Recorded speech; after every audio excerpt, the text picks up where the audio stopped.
Tá aí, então, pessoal. A gente vai resolver agora o item B do exercício 5. Que está aqui. Essa inequação aí. Quando que log de 3x menos 1 na base 2 é menor ou igual ao log de 4 na base 2. Então, tem uns casos que a gente vê aí que o pessoal não cede à tentação, ou melhor dizendo, cede à tentação, e percebe aqui o que é log de 4 na base 2. Isso aqui, ó, log de 4 na base 2, igual a um certo x, né? Então, x é o expoente que eu preciso colocar no 2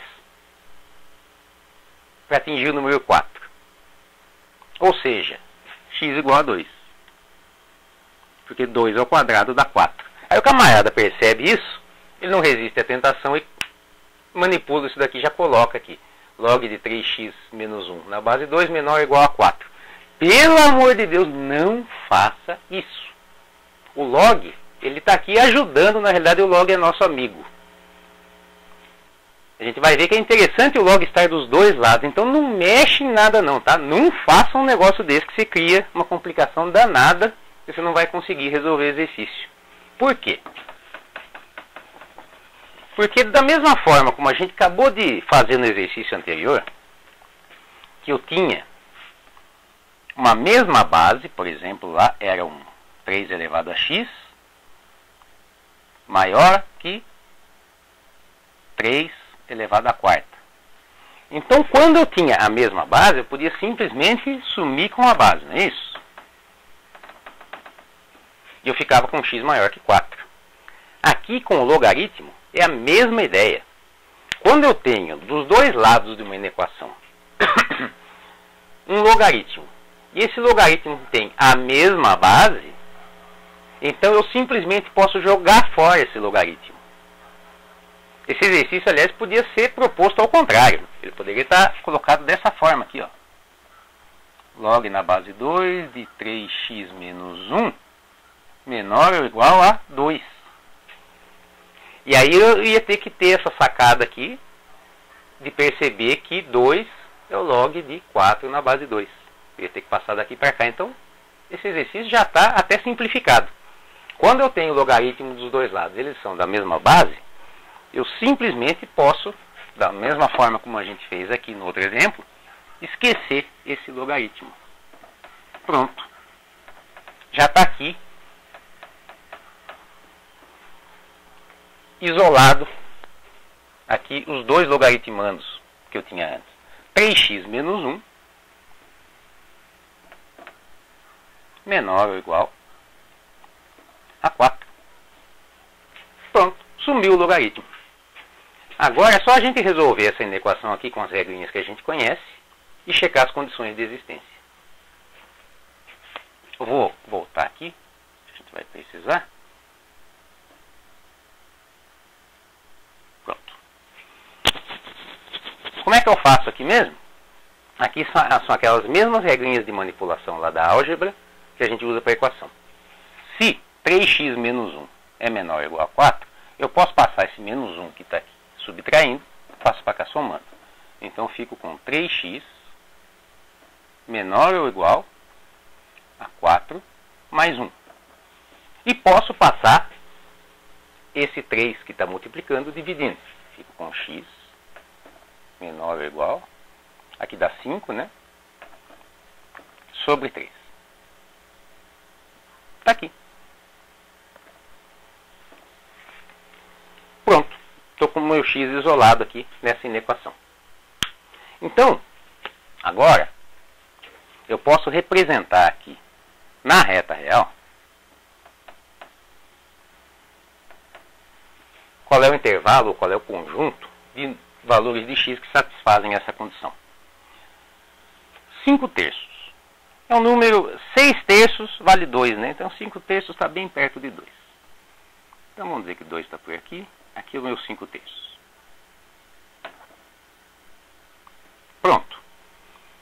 quero saber quando que x é menor ou igual a 5/3.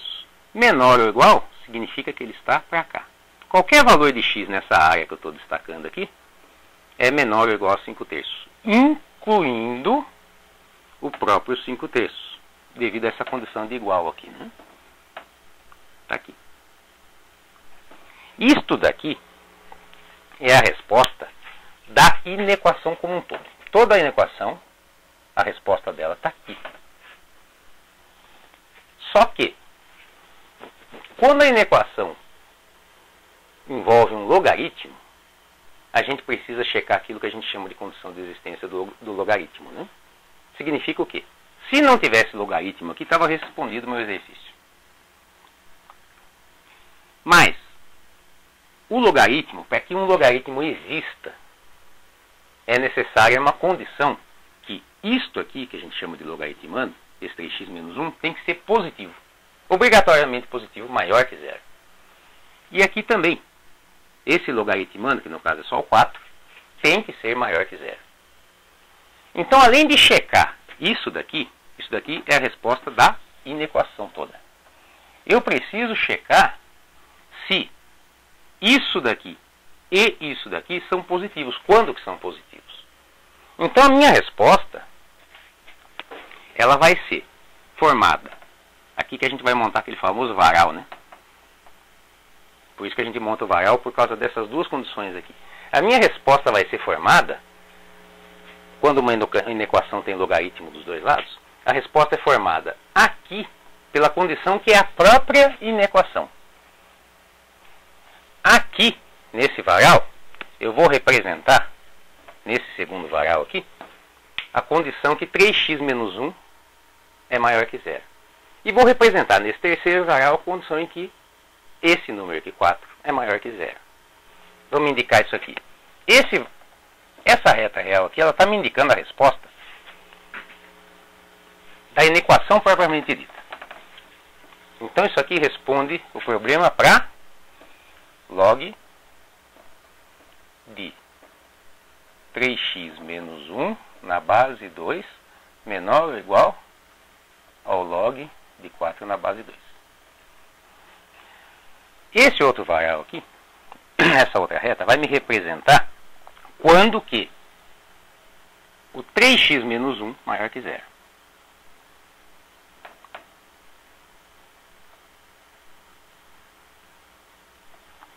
E esse outro varal aqui vai me representar quando que 4 é maior que zero.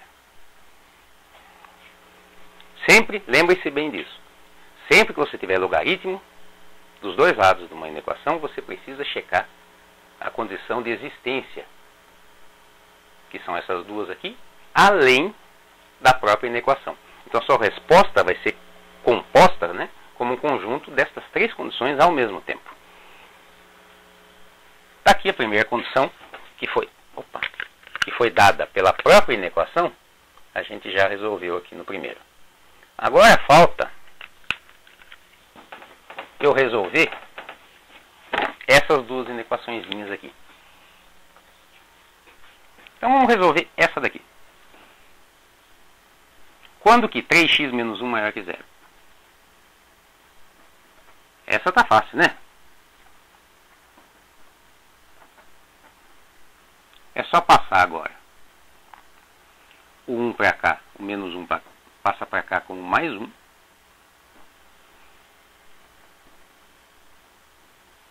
O 3 que está para cá passa dividindo.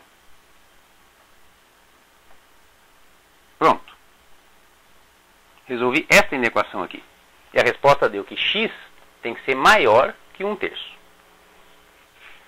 Bom, 1/3 está mais ou menos aqui. Então vamos passar ele para cá. Aqui, né?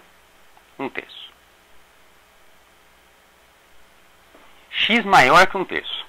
X maior que 1/3 significa todos esses números desse conjunto que eu estou destacando aqui. Só que 1/3 não pertence a esse conjunto, né? Devido à condição ser restrita aqui. É maior que 1/3. Não é maior ou igual. Então 1/3 não está no conjunto. O que a gente representa com essa bolinha em torno de 1/3. E resta agora essa terceira condição aqui. Quando que 4 é maior que 0? Sempre, né? Essa condição é válida para todos os números reais.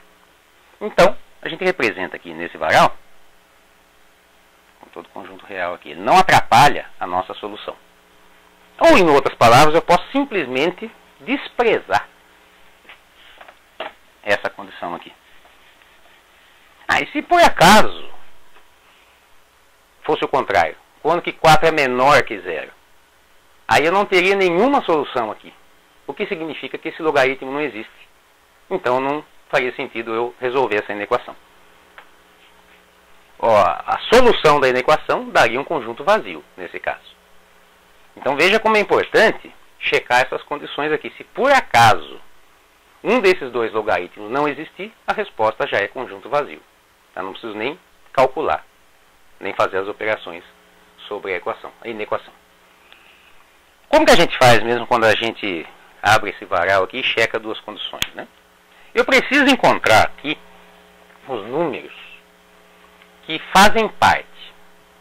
Toda reta real representa um conjunto aqui. Eu estou fazendo uma operação, na realidade, entre conjuntos.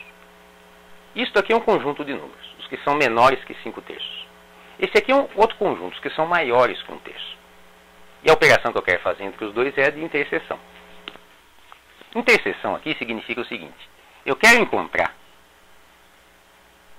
aqui, dessas duas retas, quais são os elementos que pertencem às duas. Os que pertencem são esses que estão destacados aqui com a sondinha, né?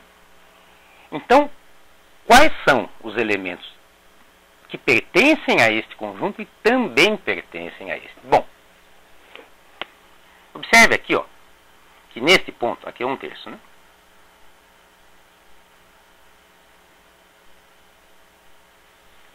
Nesse ponto aqui, 1/3, o conjunto de cima admite como solução números menores que 1/3. Mas o conjunto de baixo não. Aqui não está destacado. Significa que isto daqui não é solução para o meu exercício. E isso inclui o próprio 1/3, né? Porque 1/3 pertence, aqui vamos fazer a bola cheia aqui, né? 1/3 pertence a esse conjunto de cima, mas não pertence ao conjunto de baixo. Então o 1/3 também está fora. Vamos até tirar ele daqui.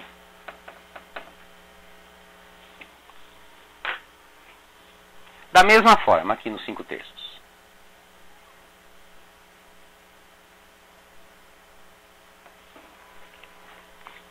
Os 5/3 pertencem a esse conjunto, né? Ele está destacado aqui e pertence ao de cima. Só que os números maiores que 5/3, eles pertencem a esse conjunto. A esse aqui não. Então, também não fazem parte da minha solução.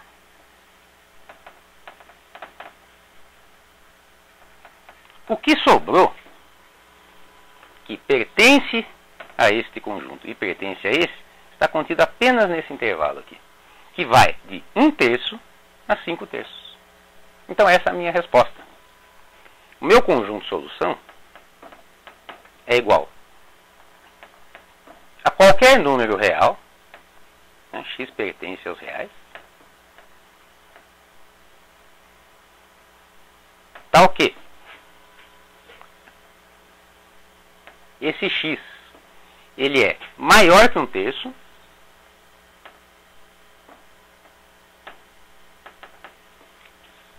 e menor ou igual a 5/3. Isso daqui é a resposta do nosso exercício. Veja aqui que ele é obrigatoriamente maior que 1/3, porque 1/3 pertence a um dos conjuntos, mas ao outro não. Então ele tem que ser maior que 1/3. Eu excluí 1/3 desse intervalo. E aqui ele é menor ou pode ser igual a 5/3, porque os 5/3 pertence aos dois intervalos. Veja então, compare aí esse primeiro varal aqui. Vamos desenhar ele aqui. O primeiro varal, que responde pela inequação como um todo, ele tinha dado esse resultado aqui, né? que desde que x seja menor ou igual a 5/3, ele é a solução. Mas observe que as outras duas condições aqui, a condição de existência do logaritmo, depois que elas foram combinadas aqui, ela restringiu a minha solução. Então, se você não checar isso daqui, você vai incluir na sua solução números que tornam algum desses logaritmos ou os logaritmos inválidos. Por isso que você tem que checar sempre essas três condições ao mesmo tempo quando você tem logaritmo dos dois lados da inequação. Tá? Não esqueçam disso aí, isso é muito importante. Porque não adianta nada eu resolver aqui para a inequação como um todo e achar um resultado se por acaso um dos dois logaritmos simplesmente não existe. E o logaritmo tem essa condição. Este valor aqui, que é o logaritmando, obrigatoriamente tem que ser maior que zero. Tranquilo, pessoal? Qualquer dúvida, eu vou colocar também um vídeo explicando um pouquinho melhor sobre logaritmos aí, essas questões. Mas lembre-se sempre, apareceu o logaritmo na inequação, você vai ter que montar esse sisteminha de varais aqui e verificar as interseções para encontrar a sua resposta. Tranquilo? Vamos lá para o exercício 6, então.